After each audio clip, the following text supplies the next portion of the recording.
जालन्यामधल्या कैलास बोराडेला चटके दिल्याच्या प्रकरणाला आता नवं वळण मिळालेलं आहे।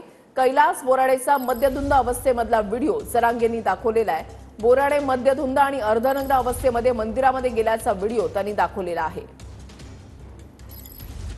कैलास बोराडेला चटके दिल्याच्या प्रकरणाला आता नवं वळण मिळालेलं आहे।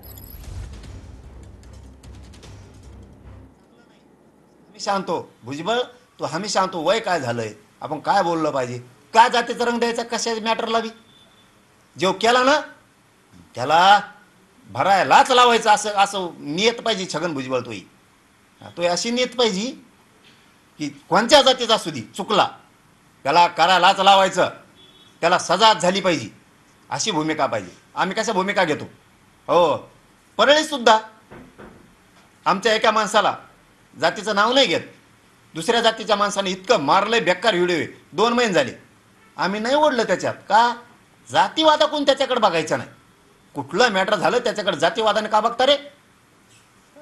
हा तुम्ही असं शोधत राहणार जातीवादाच्या ह्याच्यातून, आम्ही सापडून आणणार मग तुमचे हे वळण पाडायचं होय राज्यात तुम्हाला? त्याला तुम्हाला माणुसकीचं वळण नाही द्यायचं का? राज्यात कुठलं मॅटर झालं त्याची चूक आहे, त्याची चूक आहे तर आपण कधी समर्थन नाही करायचं।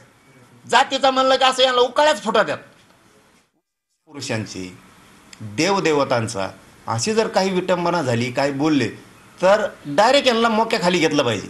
सगळ्यांना मोका कायदा हाच नव्यानं देवदेवतांसाठी महापुरुषांसाठी लावलाच पाहिजे, नवीन कायदा तयार केला पाहिजे। कुणी विटंबना केली महापुरुषांची असो किंवा देवदेवतांची असो त्याला मोक्याखाली घ्यायचं आणि कायम जेलमध्ये सडवायचं त्याला। ही कायदा नव्यानं पारित या अधिवेशनात सरकारनं करावाच देवदेवतासाठी आणि महापुरुषांसाठी। तुम्ही जर खरे हिंदुत्ववादी असाल, हिंदू देवदेवतांना मानत असाल तर ह्यो कायदा पारितच करा, कडक कायदा पारित करा, कडक।